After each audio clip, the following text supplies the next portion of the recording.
Edwin, also known as Ēadwine or Ēadwine, was the king of Deira and Bernicia, which later became known as Northumbria, from about 616 until his death. He converted to Christianity and was baptized in 627. After he fell at the Battle of Hatfield Chase, he was venerated as a saint. Edwin was the son of Ēadwine, king of Deira, and seems to have had two siblings. His sister Acha was married to Ēadwine, king of neighboring Bernicia. An otherwise unknown sibling fathered Eric, who in turn fathered Abbess Hilda of Whitby and Herreswyth, wife to Ēadwine, the brother of King Anna of East Anglia. Early life and exile. The Anglo-Saxon Chronicle reported that on Ēadwine's death a certain Ēadwine assumed power. The exact identity of Ēadwine is uncertain. He may have been a brother of Ēadwine, an elder brother of Edwin, an otherwise unknown Deiran noble, or the father of Ēadwine.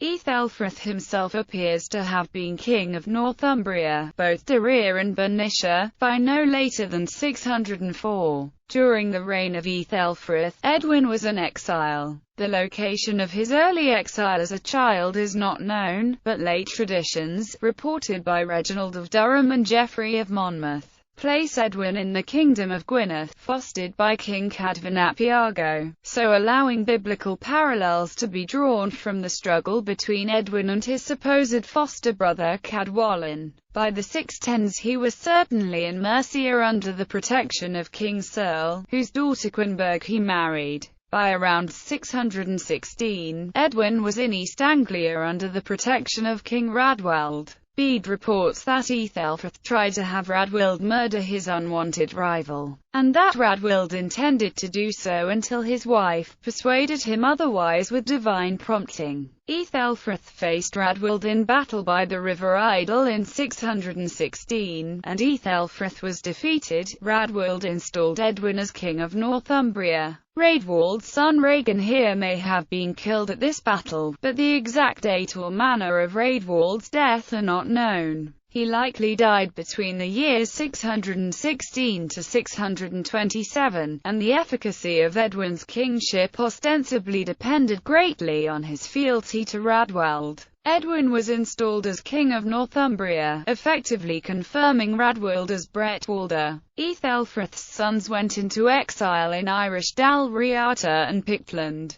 That Edwin was able to take power not only in his native Deira but also in Bernicia may have been due to his support from Radwald, to whom he may have remained subject during the early part of his reign. Edwin's reign marks an interruption of the otherwise consistent domination of Northumbria by the Bernicians and has been seen as contrary to the prevailing tendency. Edwin as king. With the death of Ēadwine, and of the powerful Ethelbert of Kent the same year, Radwald and his client Edwin were well placed to dominate England, and indeed Radwald did so until his death a decade later. Edwin expelled Ceretic from the minor British kingdom of Elmet in either 616 or 626. Elmet had probably been subject to Mercia and then to Edwin. The larger kingdom of Lindsey appears to have been taken over c. 625, after the death of King Radwald. Edwin and Eadbald of Kent were allies at this time, and Edwin arranged to marry Eadbald's sister Ethelberg.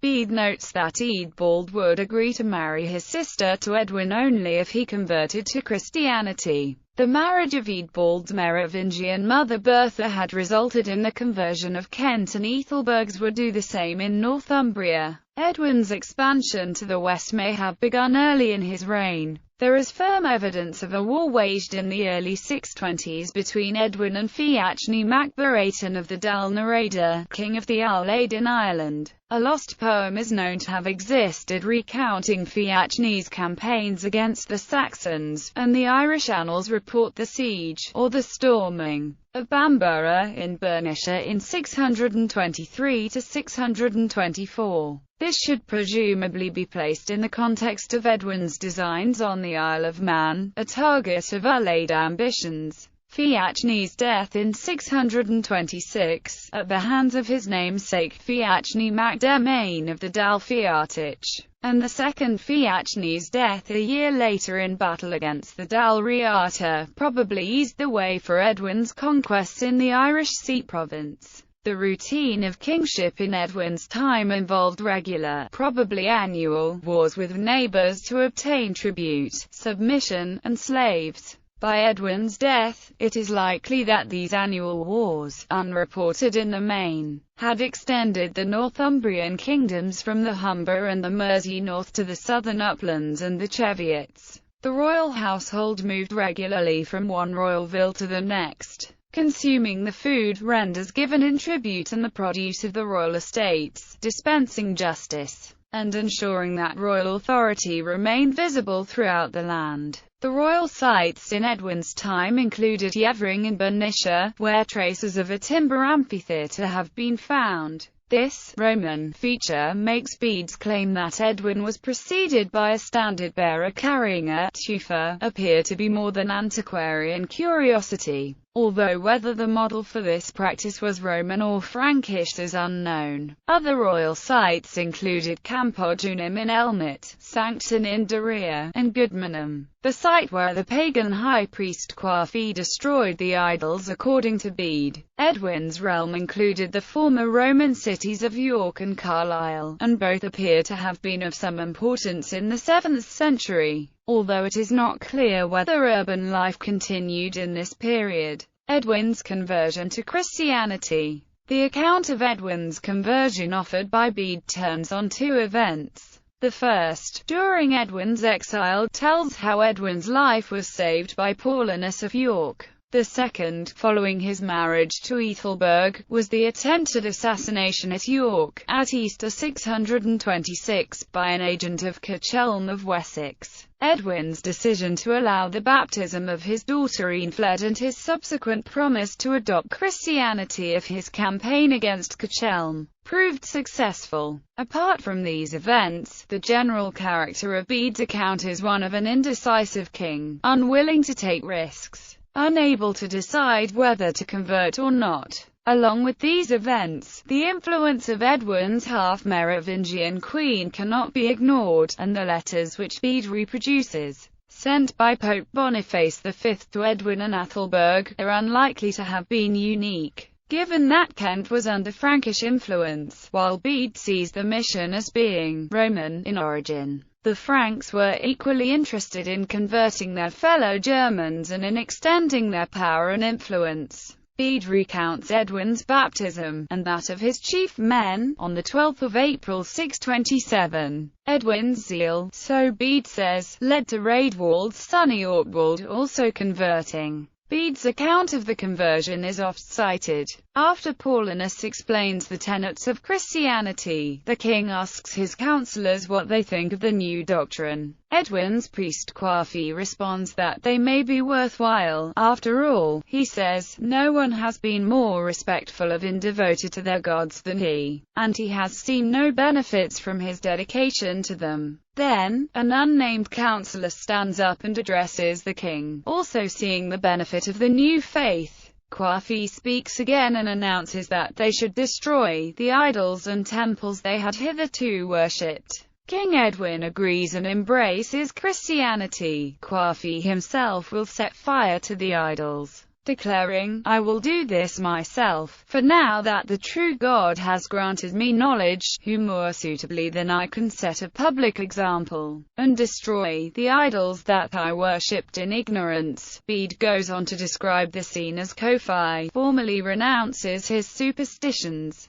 and asked the king to give him arms and a stallion, armed with both a sword and spear. Quafi rides Edwin's horse towards the idols, all within view of the crowd gathered to witness Edwin's conversion. Upon reaching the temple, Quafi cast a spear into it and profaned it. In an article titled, How Quafi Pierced Christ's Side, Julia Barrow examines Bede's Latinate text and pays particular attention to the passage concerning Quafi's attack upon the temple. Barrow notes that Bede's use of lancer was not the word medieval writers normally used for spear, while aster was the usual choice. Barrow goes on to claim that lancer was likely used by Bede as a reference to the details of the crucifixion of Christ provided in the Vulgate Book of John. Thus Kofi's desecration of the shrine is to be understood as an inversion of the piercing of the temple of Christ's body. All of these details support an understanding that Bede had great warmth and admiration for Ēadwine. The brief speech by the unnamed councillor, a nobleman, has attracted much attention, suggesting the wisdom and hopefulness of the Christian message. It has inspired poets such as William Wordsworth and was called the most poetic simile in Bede.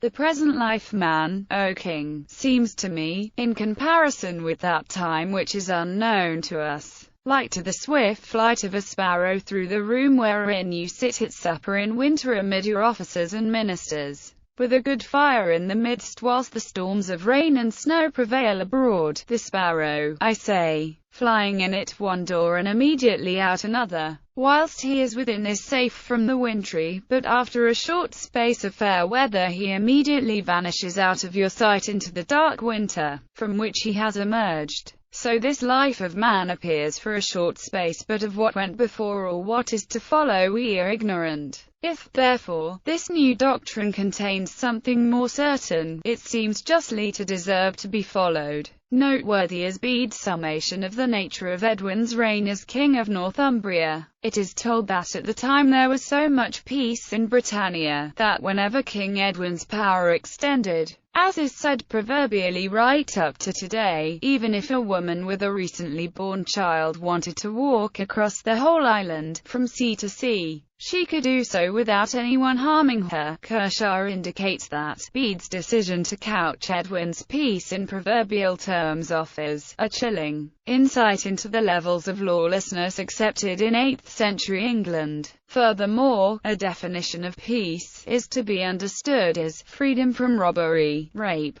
or violence, security to travel at will and to literally go in peace. Edwin's conversion and Ēadwine's were reversed by their successes, and in the case of Northumbria the Roman Paulinus appears to have had very little impact. Indeed, by expelling British clergy from Elmet and elsewhere in Edwin's realm, Paulinus may have weakened the church rather than strengthening it. Very few Roman clergy were present in Paulinus's time, only James the deacon being known, so that the conversion can have been only superficial, extending little beyond the royal court. Paulinus's decision to flee Northumbria at Edwin's death, unlike his acolyte James who remained in Northumbria for many years afterwards until his death, suggests that the conversion was not popular, and the senior Italian cleric unloved Edwin as overlord. The first challenge to Edwin came soon after his marriage alliance with Kent concluded at Canterbury in the summer of 625. By offering his protection to lesser kings, such as the King of White, Edwin thwarted the ambitions of Cuchelm of Wessex. Cuchelm's response was to send an assassin, as noted already. Edwin did not immediately respond to this insult, suggesting either that he felt unable to do so, or that Bede's portrayal of him as a rather indecisive ruler is accurate. Following the failed assassination, as noted, Edwin committed himself to Christianity provided only that he was victorious against Cuchelm. From about 627 onwards, Edwin was the most powerful king among the Anglo-Saxons, ruling Bernicia, Deira and much of eastern Mercia, the Isle of Man, and Anglesey. His alliance with Kent, the subjection of Wessex, and his recent successes added to his power and authority. The imperium, as Bede calls it, that Edwin possessed was later equated with the idea of a Bretwalda, a later concept invented by West Saxon kings in the 9th century. Put simply, success confirmed Edwin's overlordship, and failure would diminish it. Edwin's supposed foster brother Ēadwine ap Ēadwine enters the record circa 629. But Ēadwine was defeated, neither submitted to Edwin's authority or went into exile. With the defeat of Ēadwine, Edwin's authority appears to have been unchallenged for a number of years, until Penda of Mercia and Ēadwine rose against him in 632 to 633. Edwin faced Penda and Ēadwine at the Battle of Hatfield in the autumn of 632 or 633 and was defeated and killed. For a time his body was hidden in Sherwood Forest at a location that became the village of Edwinstowe, his head being eventually buried at York and the rest of his body at Whitby. Of his two grown sons by Quinbert of Mercia, Osfrith died at Hatfield, and Ēadfrith was captured by Penda and killed some time afterwards. After his death, Edwin's queen Ethelberg, along with Paulinus, returned to Kent, taking her son Usufria, daughter Eanfled, and Osfrith's son Yffi into exile with her. Usufria and Yffi were sent to the court of Ethelberg's kinsman Dagobert I, king of the Franks, but died soon afterwards. Eanfled, however, lived to marry her first cousin King Oswiu, son of Acher and Ethelfrith. Death and legacy. Edwin's realm was divided at his death. He was succeeded by Osric, son of Edwin's paternal uncle Ælfric, in Deira, and by Eanfrith, son of Ethelfrith and Edwin's sister Acher, in Bernicia. Both reverted to paganism, and both were killed by Ēadwine. Eventually Eanfrith's brother Oswald defeated and killed Ēadwine and united Northumbria once more. Thereafter, with the exception of Oswine son of Osric, power in Northumbria was in the hands of the Ēadwines, the descendants of Ida of Bernicia, until the middle of the 8th century. After his death, Edwin came to be venerated as a saint by some, although his cult was eventually overshadowed by the ultimately more successful cult of Oswald, who was killed in 642.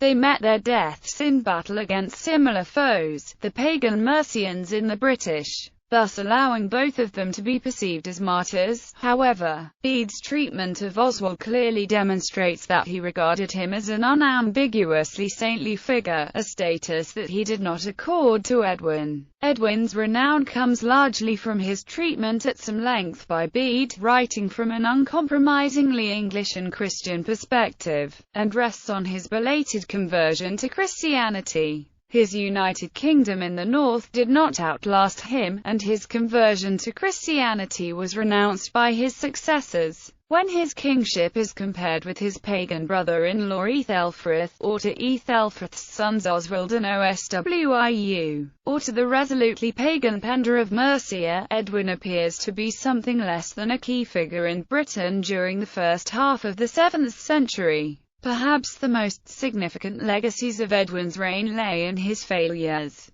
The rise of Penda and of Mercia, and the return from Irish exile of the sons of Ethelfrith, which tied the kingdom of Northumbria into the Irish Sea world for generations.